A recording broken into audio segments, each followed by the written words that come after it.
రఘురాం ఒక సాధారణ గుమస్తా. ఆయన భార్య రాగిని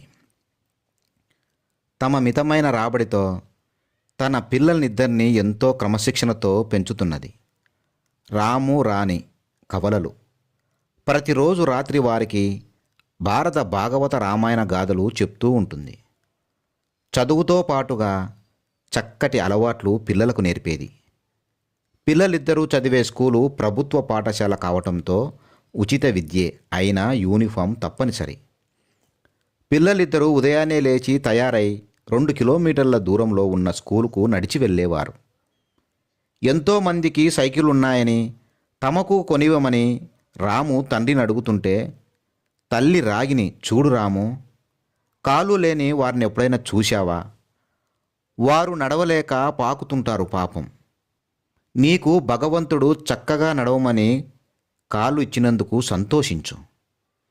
ఇతరులను చూసి అవన్నీ కావాలనుకోవడం కంటే నీకంటే తక్కువగా ఉన్న వారిని చూసి నీకు లభించిన వాటితో తృప్తి పడటం మంచి లక్షణం అని చెప్పింది. నువ్వెప్పుడు ఇలాగే చెప్తావమ్మా అని విసుక్కున్నాడు రాము.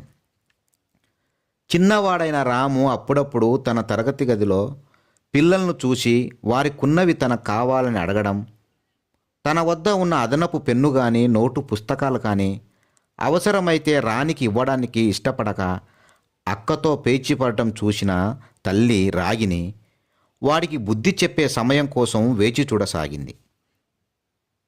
ఆ రోజు తమ తరగతి గదిలో కొత్తగా చేరిన నీరజ చాలా పాత డ్రెస్సు వేసుకొని వచ్చింది. స్కూల్ అంతా ఆమెను చూసి నవ్వుకున్నారు.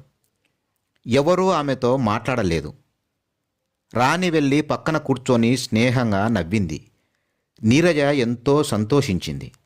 అలా వారి స్నేహం మొదలైంది.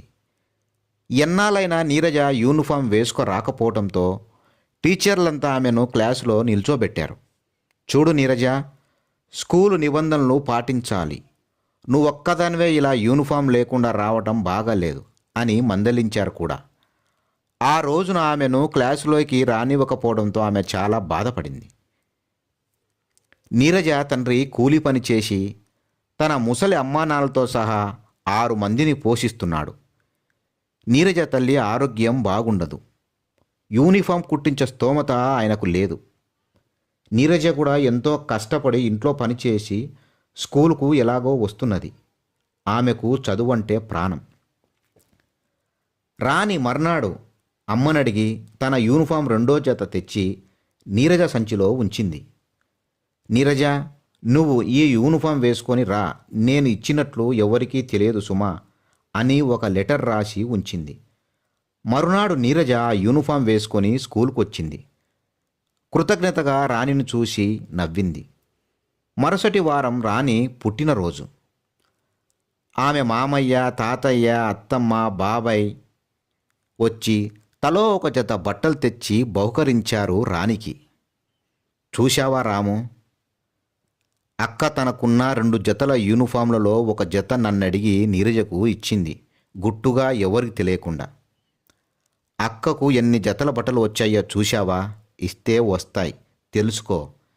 నీ వద్ద ఉన్న వాటిని ఇతరులతో పంచుకోవడం నేర్చుకో అని చెప్పింది.